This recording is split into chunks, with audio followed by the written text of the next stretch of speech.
Welcome to the Hermit's podcast. I want to give a big shout out to the fine people who are supporting the Patreon.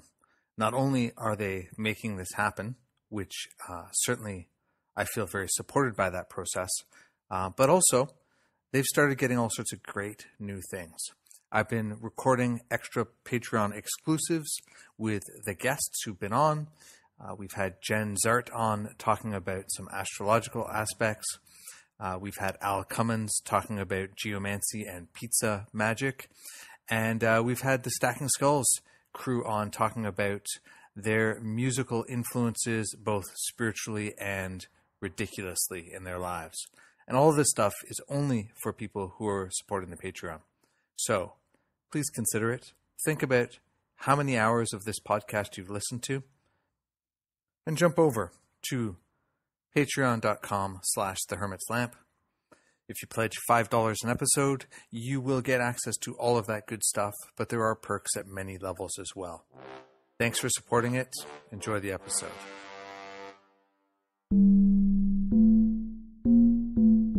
Welcome to another installment of the Hermit's Lamp podcast. I'm here today with Aidan Wachter, and I feel like Aidan's a person who needs no introduction, but in case this is the first time you've run across him, let me say Aidan's been on before by himself. Aidan is part of the Stacking Skulls, which is the mythological magical band made up of a few of the people who come on here on the regular. We get together and talk about magic. And Aidan is a talismanic wizard and genius who produces amazing jewelry. And Aidan just has a new book out called 6 Ways, which is, as I'm sure we'll talk about in the episode, the book that I wish that I had received when I was starting, and the book that I wish I had written if I was going to write a book on magic. So it's all those good things. I gave you a bit of an intro, but for folks who don't know you, Aidan, who are you? What are you about? What am I about? I've just been at the magic thing for a long time, and in a kind of weird pattern that I can see from now. I can kind of, and I imagine this is true of a lot of people, I can see at this point kind of the whole chain that got me here. And on top of the jewelry work, the kind of intention that I have is to kind of transmit as much of that as is useful to people. Without all the detours that really were just mostly time wasters. I live on a little micro ranch in the mountains of New Mexico where most of the time it's really windy, but not today. It actually rained for the first time in like months, with a bunch of chickens and a duck who's about to hatch, a pile of ducks if that works out, I think today or tomorrow, and some goats and some dogs and my wife. And I play music, I write some, and I make a lot of silverwork. So nice. So, I mean, somebody was asking before this episode was recorded, what's the move like? Because, you've been there for a while, but has it been a year yet? We've been in this house for just a little bit over a year now, about a year and a third. Yeah, the last place was a kind of weird one because it was kind of in a high-end homeowner association zone of kind of Santa Fe suburbs, which is really not our scene. We laughed that house was the house that all of our parents would have been really proud if we had actually acquired intentionally because it was huge and fancy and was totally not us. So we're in this tiny little 700 square foot casita here. I was thinking about that question, and it's a little strange because due to just setting up kind of the ranchita here and getting everything set up and then my surgery and all that, we haven't really been out a lot in this area. So to answer kind of what New Mexico has done is really like, what has this 2.5 acres done? And so it's not super New Mexico like, perhaps in a general thing, but it's been really good. It's really quiet and it's really full of animals in a way that we didn't expect. There's more kind of songbird activity than I've ever seen anywhere that I've lived. We've got a huge raptor population.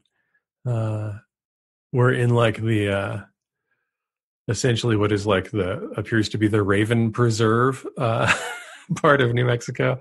There's probably 150 ravens that clearly live within, a quarter mile of us. So there's always ravens in the yard and they come and mess with our dogs. Yeah. I mean, how did you find, so like I think about where I live, right? Where I live and where the shop is, and the shop's been where it is. I mean, I was across the street before this. So if we include that, I've been in both places about 6 or 7 years. Right. And, for me, so many of my spiritual practices kind of end up being kind of connected to spirits of place and places where the spirits that I work with like to show up, So has there been a change in your spiritual practice with this move, before you moved this way?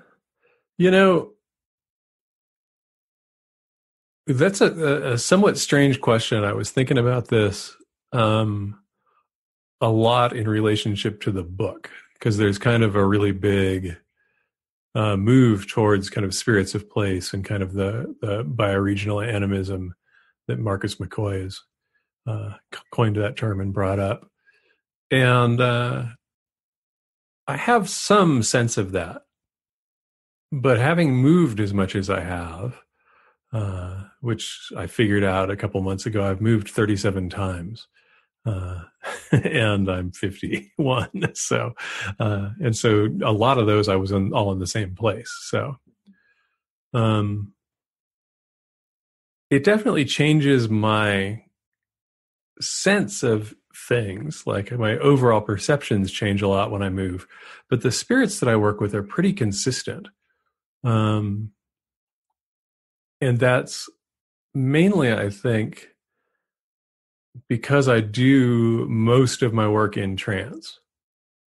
And so things change over there, but that's not really related to place. The places that I go are fairly consistent, and the shifts that happen there happen over really long periods of time. Right. And those things come with me, and that stuff doesn't change based on where I live so far that I've seen. I can see that. I mean, for me, so much of my work, my work sort of out in the woods and whatever is connected to the spirits of those places for sure. But it's also as often as not connected to like, I can go find a willow tree anywhere. I mean, in the greater sense of Toronto and the surrounding areas and many other places. And once I'm hanging out with the willow tree, I can do willow tree stuff, So right. Like it tends to be more tied to feature and tied to species of plants or things like that than it tends to be, like I want to go find somewhere really swampy. I want to go, I love me and the red-winged blackbirds have a thing, and, so I need somewhere that's marshy and they're going to be there then. But, the places that I tend to go tend to be predominantly because they are the most convenient from where I'm living or working, right? Versus explicitly tied to the land, right? So yeah, so I can see that. And I kind of get that with the animals. So for me, like the ravens have always been a big deal for me anyway, and so that's a presence here, and we have lured in an insane rabbit population that is basically merging with our chicken flock now. And that you'll look out and they're all hanging out at the feeders or they'll be sharing the waterers, and I have a thing with the rabbits too, so they're kind of my underworld creature. Nice. And then the other thing that did happen here is, and I have to go back. I haven't spent enough time there. Is, there's this really ancient Guadalupe shrine here. That's, I don't know when that. I mean, it's old. I want to say it's more than 300 years old, I think. And like that place is one of the most intense power spots I've ever been in. Like that's been continuous use for hundreds of years. And that's an amazing place. That was, I mean, I know that changed some of that. That certainly affected me, was spending a few hours in there. There's another church that's dedicated to St. Michael, but I haven't been up there yet. Those are both in Santa Fe.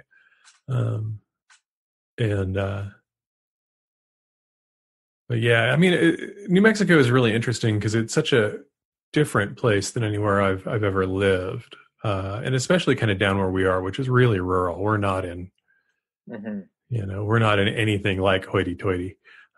We have a Walmart, a gas station, and 3 or 4 feed stores. We live in the neighborhood where you see, somebody's escaped horse running down the road. With people chasing it. That's so it's I love the spaciousness and the open. It does remind me a lot of Tennessee where we were, except that I'm not as wrecked by allergies as I was in Tennessee. And so that openness definitely is really helpful. And the clear skies basically all the time is really helpful for me. So since you were last on the podcast, because the Stack and Skulls crew is on end of January, early February. You have this book that came out, and I don't usually do book episodes because I think that they're not that exciting. Totally. But your book has been super fascinating to me, because I think that it represents such a grounded introduction to magic, and such a grounded introduction that is not invested in making you believe something. Because so many books are, they're like, sign up for the Golden Dawn and we'll give you the special apron and you'll be a believer. Sign up for this or sign up for that, or and not that there's anything wrong with having a belief system or expressing that belief system, but I feel like your work is sort of devoid of that in an overt way that I think is really fascinating. Yeah, I think that it was really interesting to me, and I'm glad that comes through, because that was certainly the intent. That when the book kicked up, and it kicked up really fast, the framework took about 2 weeks to write, and then it just took me another 2 years to finish, basically.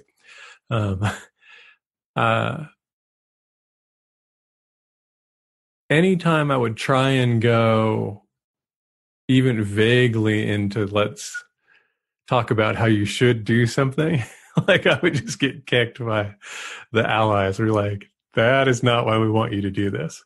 Like, do what you would do. And there wasn't a lot of that to begin with, but it really did get weeded out pretty aggressively, because I don't think it's generally relevant to the practice of magic.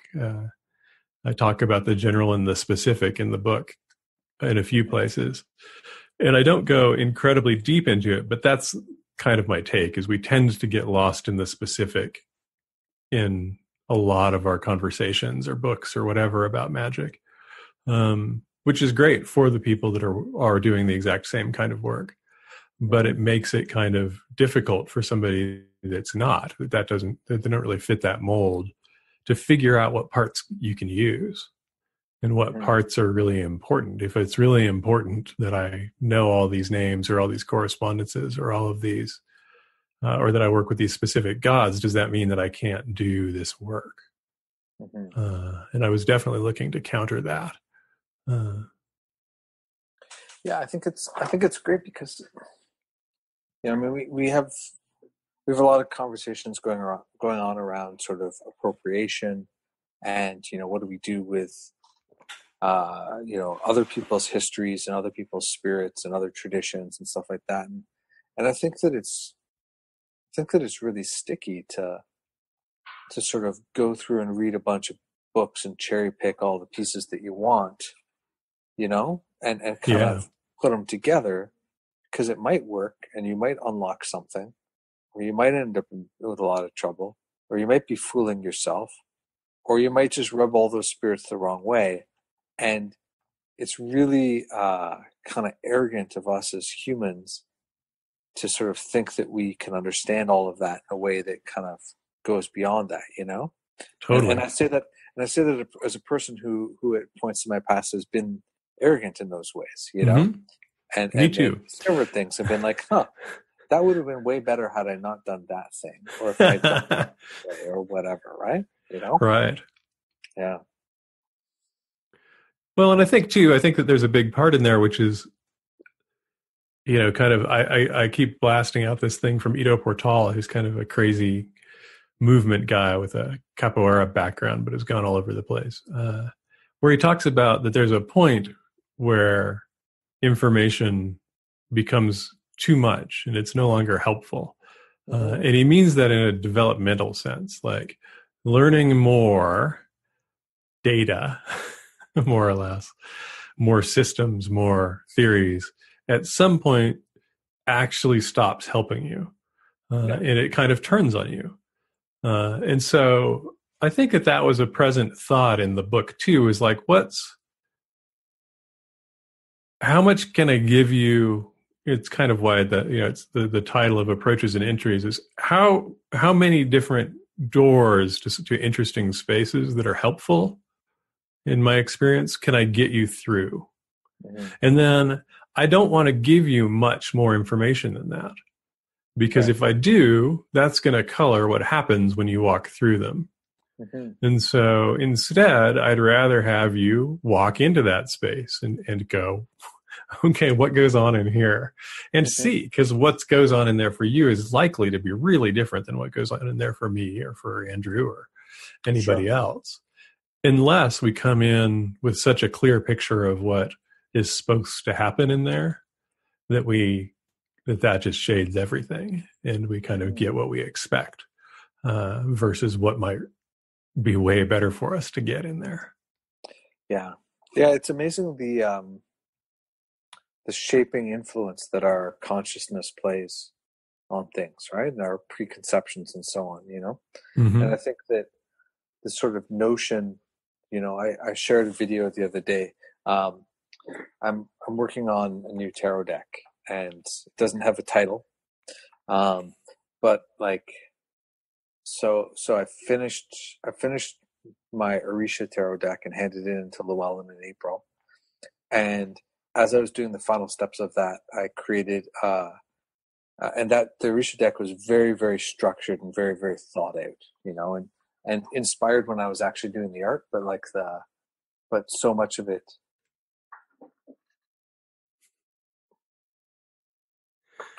Sorry for that brief interruption. And then I created this sort of surrealist, very dream-inspired black and white deck.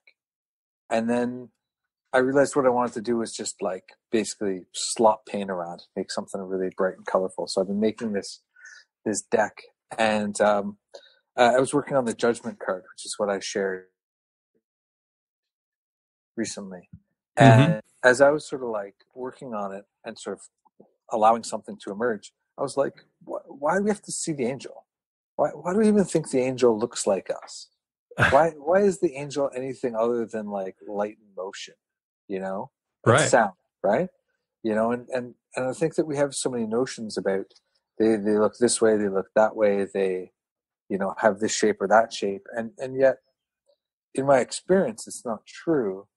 And my experience is that they are so utterly other that we create that layer on top of them so we can interface with it, but even that's not required. Right.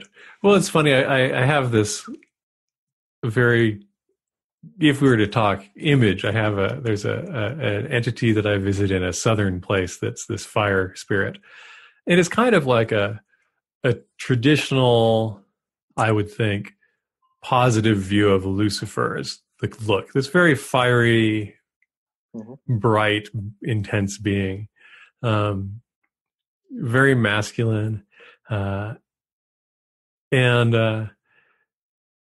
for the last I don't know 5 months, half the time if I go into that space, he looks like that, and half the time he looks like Gary Newman's daughter Persia, who's like this 12-year-old blonde girl that's in his. If you go and watch the "My Name Is Ruin" video by Gary Newman, she's the girl in there, and so obviously this came from me. There's no reason that this thing has watched this video.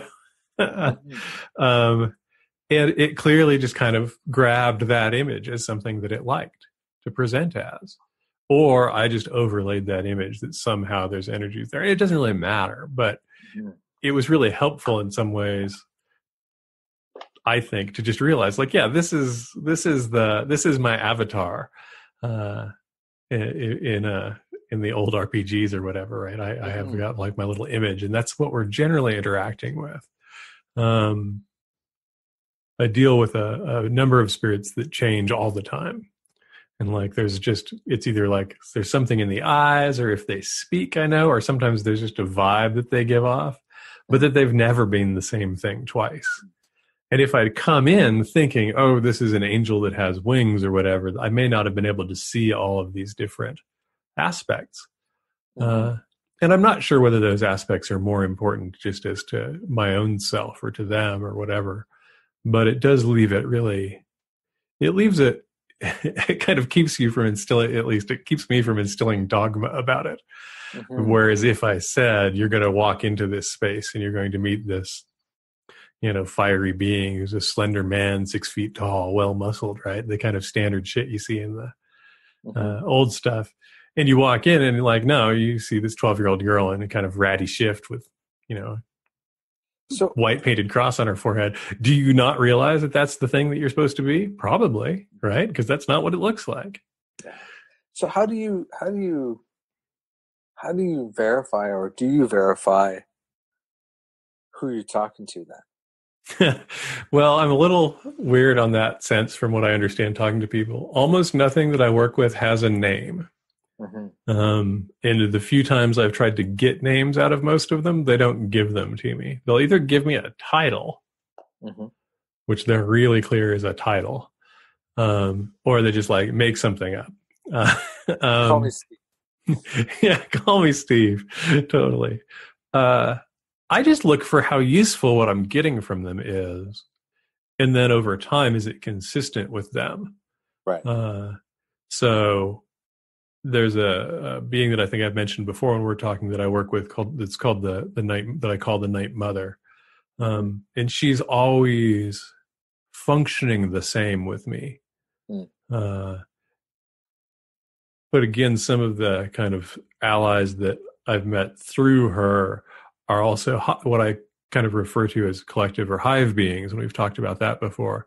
So I'm not certain that she's not, kind of, again, an avatar to a collective. She doesn't feel that way. She feels very solid, and there's links to a lot of different deities that I could say this is, on the continuum with these other kind of particular goddess figures. I think that's actually a really interesting point, if you don't mind me segueing here for a second. Yeah, go ahead. There's always this question that I run into, right? Because and let me start by saying, hey, I whatever people do is whatever people do. Like, neither, I don't think either of us are here to neither judge nor claim to know the ultimate truth, right? Oh, hell no. But like, there's this sort of point of tension that happens because I practice a traditional religious practice, and because I have such a background in magic and chaos magic and other traditions like that, and because I still practice spirit-based magic and stuff, mostly around my business and around my clients, and for my clients.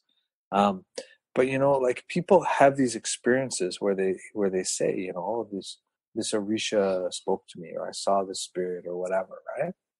And I think that there's this openness in your approach, which I really think is super smart, which is to sort of say, yeah, it's a spirit from like that collection, or from that like direction, or from those kinds of things, right? Mm-hmm. As opposed to sort of leaping to this sort of assumption that, you know, Zeus himself strode out from Olympus, wherever that might be, and came to see you.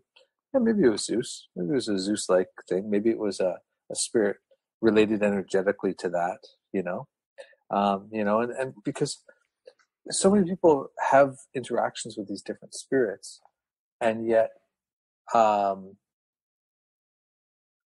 yet, certainly from a traditional point of view, the belief is that they are not those spirits themselves, that the Orishas themselves only generally speak through their priestcraft, Right. So then what's going on with all these other people who are having some kinds of experiences, especially where those experiences carry truth or carry through in some way, right?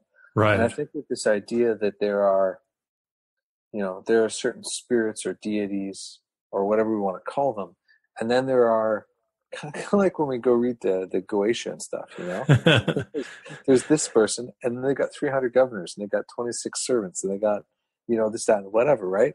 Right. And to think that we've gotten so cleanly and clearly to the top of that order, is somewhat presumptuous, especially in the absence of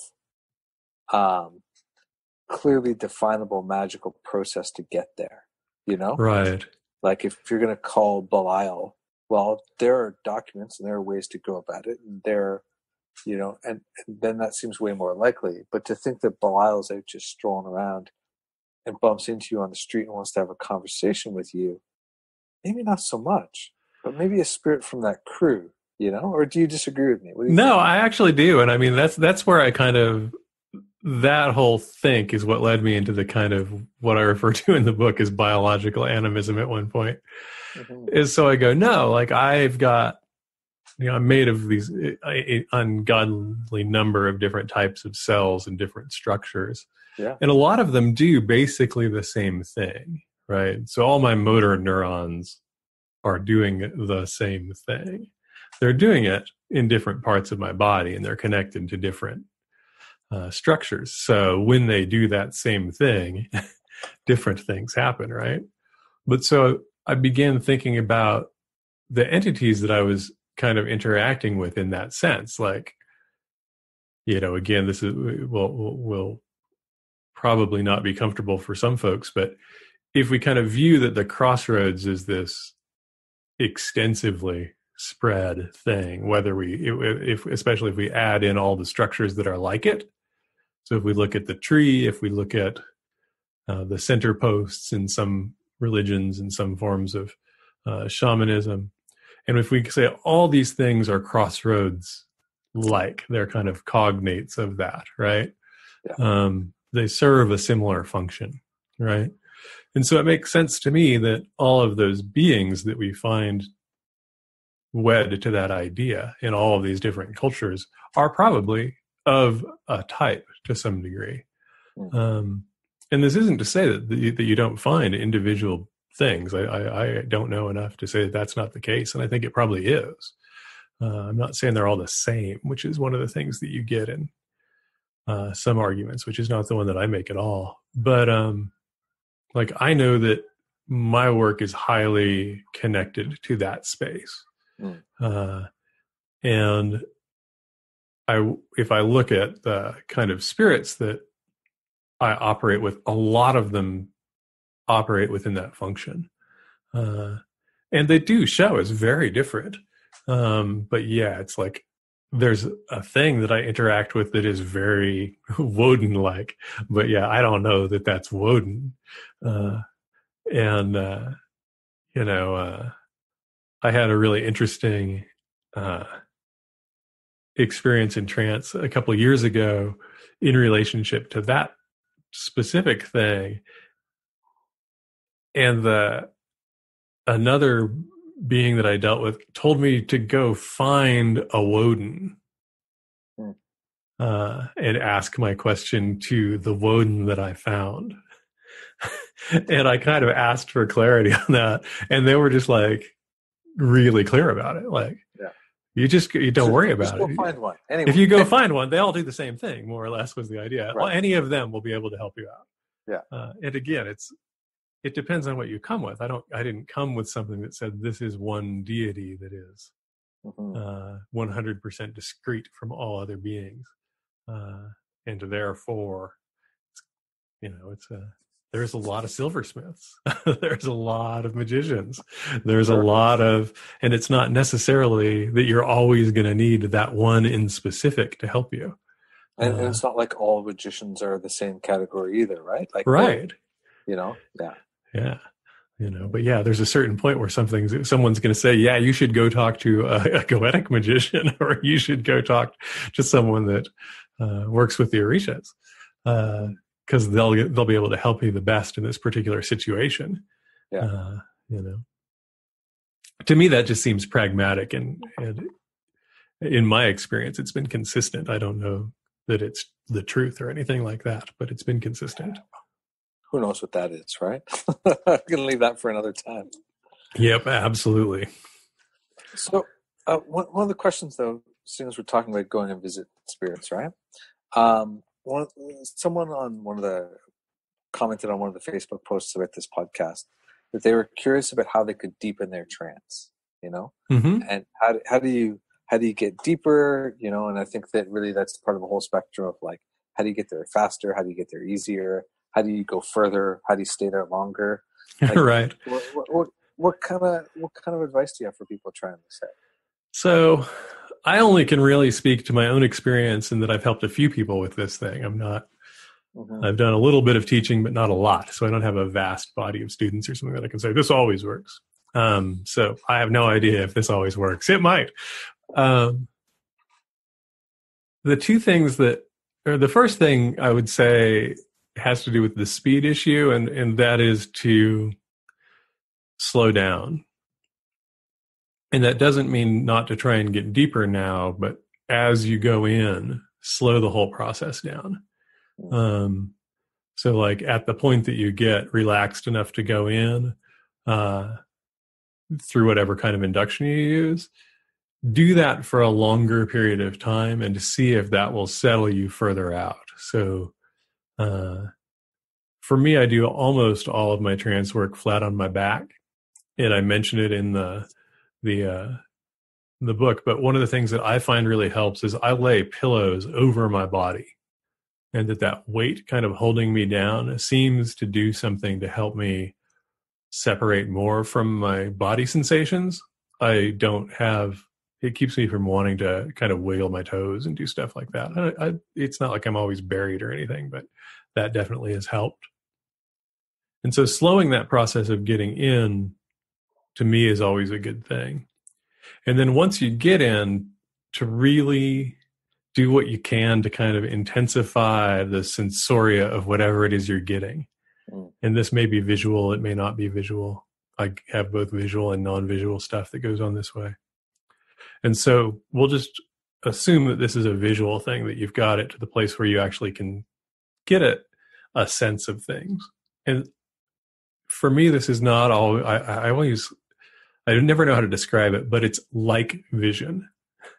I don't have the internal space that I'm always seeing everything like I'm seeing you on the screen, but I have a clear sense of what things look like.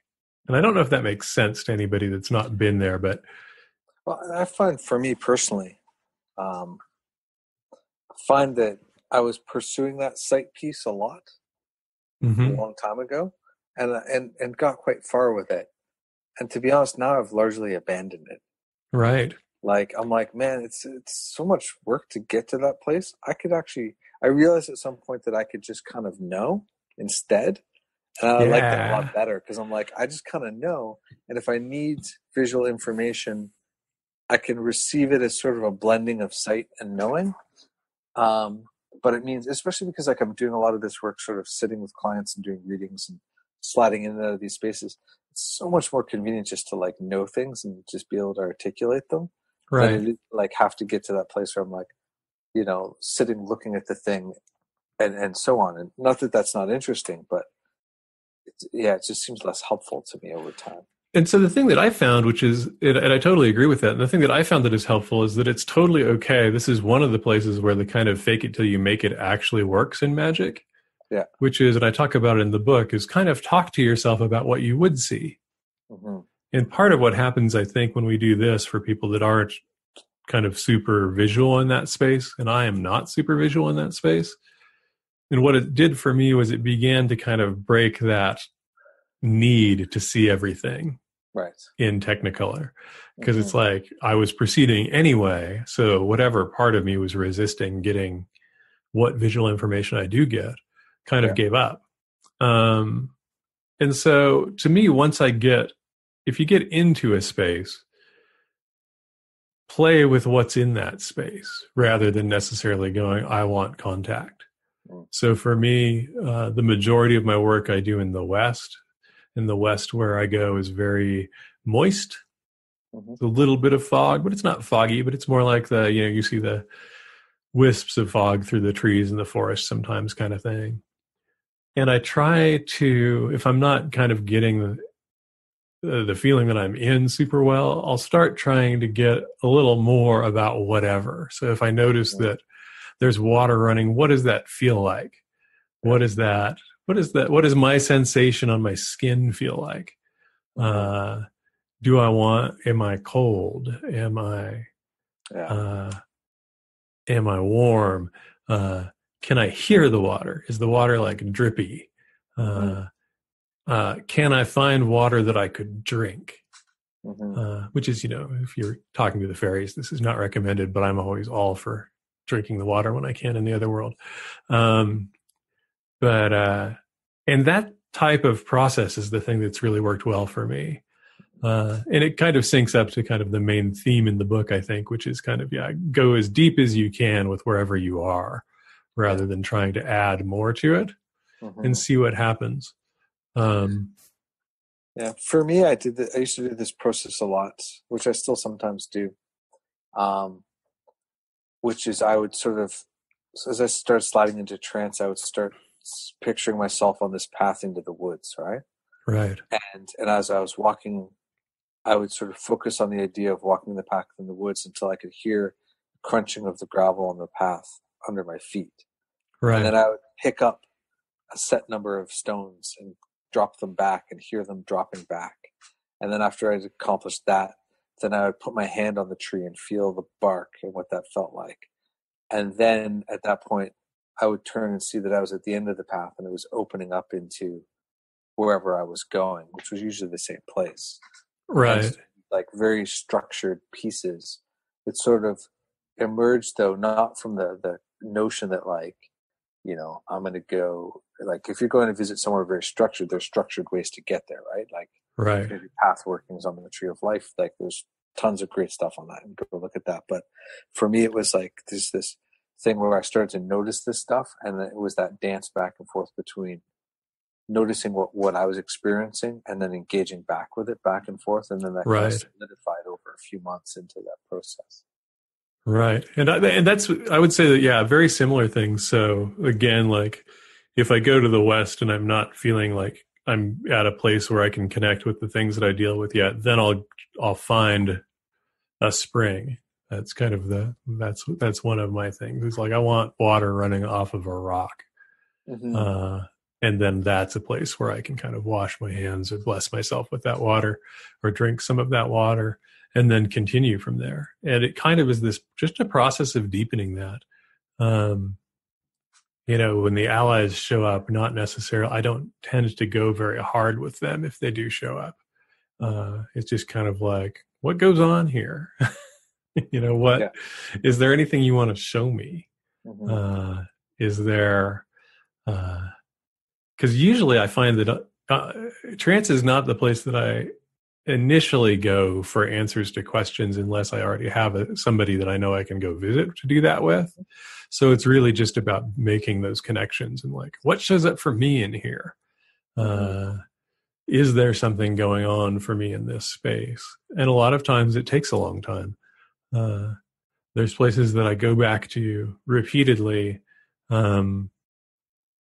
dozens of times before anything really happens, that's of any,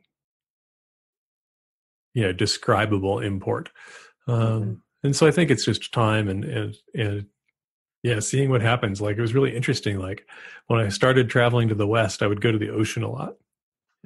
And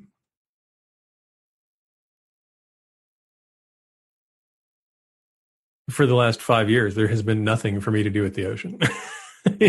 So I kind of don't go there. If I get called there, and which happens, that's happened a couple times. But in general, like, this is kind of boring.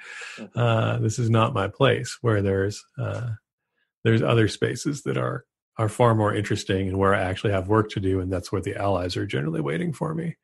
And again, I think it's probably different for everybody. I mean, I go to very few places, but I go to those places very frequently. And kind of the same thing on the entity front or deity front. I work with very few, but I tend to work with them as much as I can to do the work that I want. Like, the idea of having 72 spirits or something to work with is like, why? What's the what would I do with that? That's more friends than I have by a long shot. I don't know what to do with all of them. I think that's people ask me, like, what deck is the best, or what, whatever, like, and I mean, I have one deck, I read with it.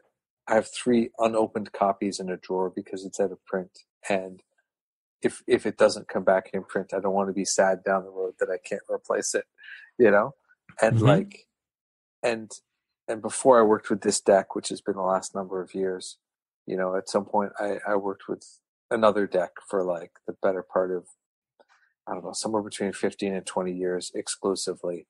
And I think that there's something that there are different things that come, right? But there's something that comes out of, so, we talk about devotion, right? And sort of being devoted to a deck or to something particular.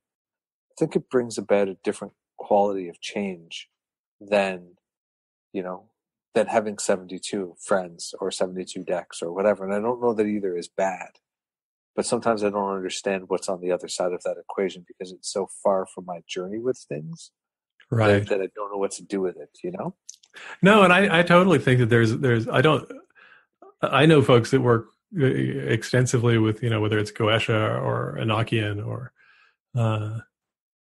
all sorts of different systems that are incredibly involved, and it appears to work well for them. So it's not, I have no issue with it, but for me, that's definitely not my approach. It's like, I kind of covet another guitar, but I've got 2 acoustics and 1 electric, and I don't really need one to do what I do. And so it's kind of like that just hangs out on the back burner, and I like to shop for them, but I don't like actually to pull the trigger for them. Right.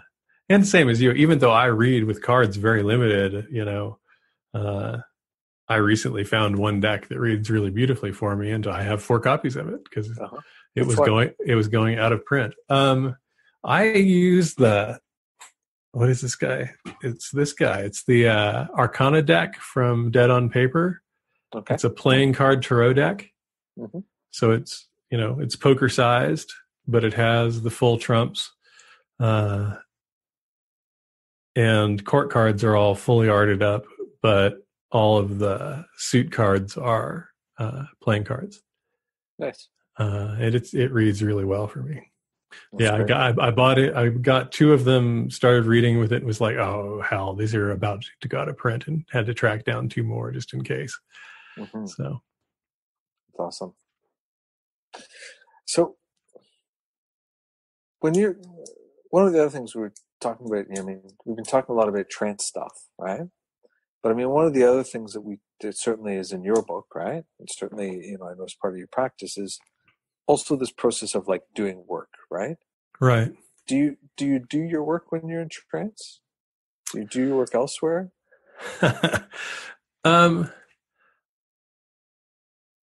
The answer is yes to all of those. And this is the other thing. I was thinking about this in response to the deepening trance work. And so this is one of the methods that I do really like for that. And I forgot about it earlier. So thank you for the question too. Most of what I do on the surface is offerings, and then asking the people that I have a regular offering practice with for help, which is just talking. And then I do a lot of kind of simple candle magic, as I talk about in the book. And I do a lot of sigil magic. I also do, that's almost the wrong approach. Related to that, and is that there's an aspect of all that work that I do in trance.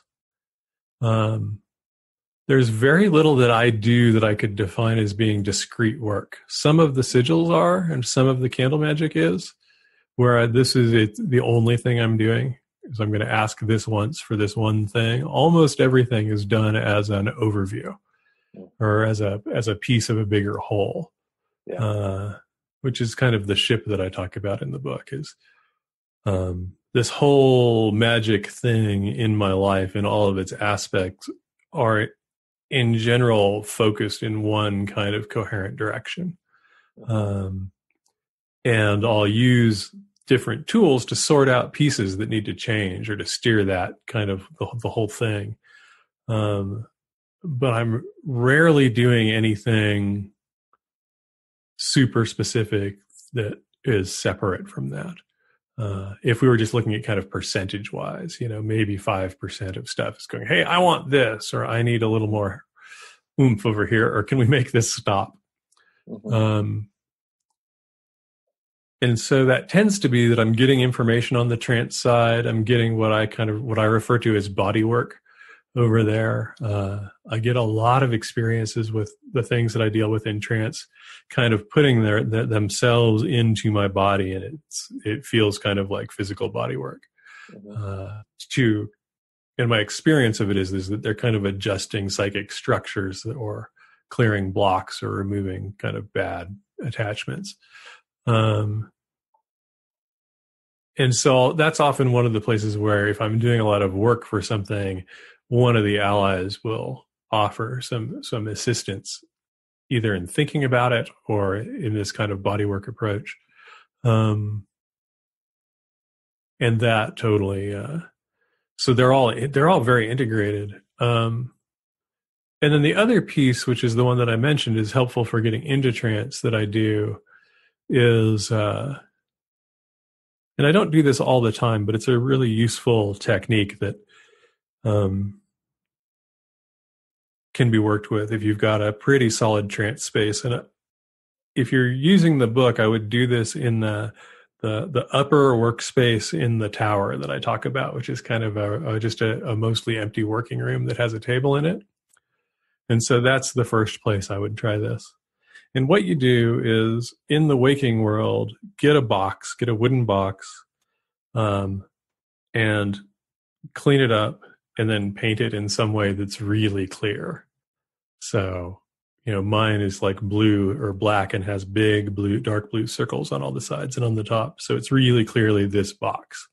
And I think it's important to make there be no questions there. And mine is really simple because, again, my visualization skills aren't that great. And what I will do sometimes is, if I know I need a little different angle of work, is I'll put the components for that work. I'll do whatever kind of ritual or spell work I'm going to do, and then all of those pieces go into the box. So if I'm going to do candle magic, I might, inscribe 2 candles and prep one of them and burn one of them, and the other one goes into the box. And if there's a sigil that goes with it, that goes into the box. Or if there is a talisman that goes with it, that goes into the box, or a crystal or something like that.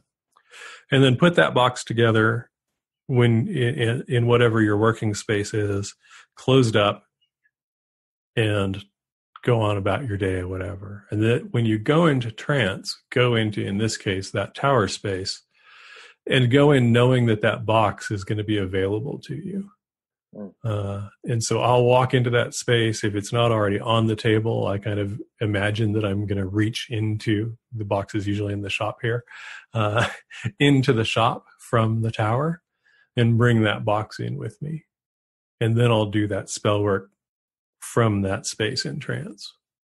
And that's one of the most useful things that I've found for really, it doesn't necessarily improve your visualization or anything in trance, but as far as it concretizes what's going on, it builds a really solid link between your kind of more normal consciousness and that space that you get into in trance work. It's awesome. Yeah, I think figuring out how to like connect here to there in as many ways as possible is definitely the way to go. Yeah. It definitely makes everything work better, in my experience, for sure. Cool. So we've been talking for a while here. So maybe we're at that point where we should say, hey, go buy Aidan's book. It's fantastic. If you're not already following Aidan, go follow Aidan. You know? Yeah. Where should people come find you? I'm at aidanwachter.com. I'm Aidan Wachter on everything, except you can probably find me as Aidan Wachter on Twitter too, but it's Silversmith in the Old Norse spelling on Twitter. But Aidan Wachter on Facebook. I've got a page, Aidan Wachter Talismanic Jewelry. The book is available generally all the online sources. I'm too busy with jewelry to try and deal with distribution, so there's really no stores have it as far as I know. And yeah, I'm just generally around. If you do a search for Aidan Wachter Talismanic Jewelry, you will find something that will lead you to all the rest of it. That's awesome. Well, thank you for making the time to chat today. Absolutely. Hey, my friends. I hope you enjoyed listening to Aidan and I talk about magic and his book and all of these experiences and things that we've been up to. We also recorded a bonus for the Patreon. So if you'd like to hear Aidan's thoughts on charging and building relationships with talismans, including reviving those ones that might have been abandoned for one reason or another for a period of time, jump over to the Patreon, support the podcast at the $5 mark, and you'll get access to that episode, as well as all the past bonus episodes and all the future great bonus stuff that I've got lined up for you. That's at patreon.com/thehermitslamp. I use the link in the show notes.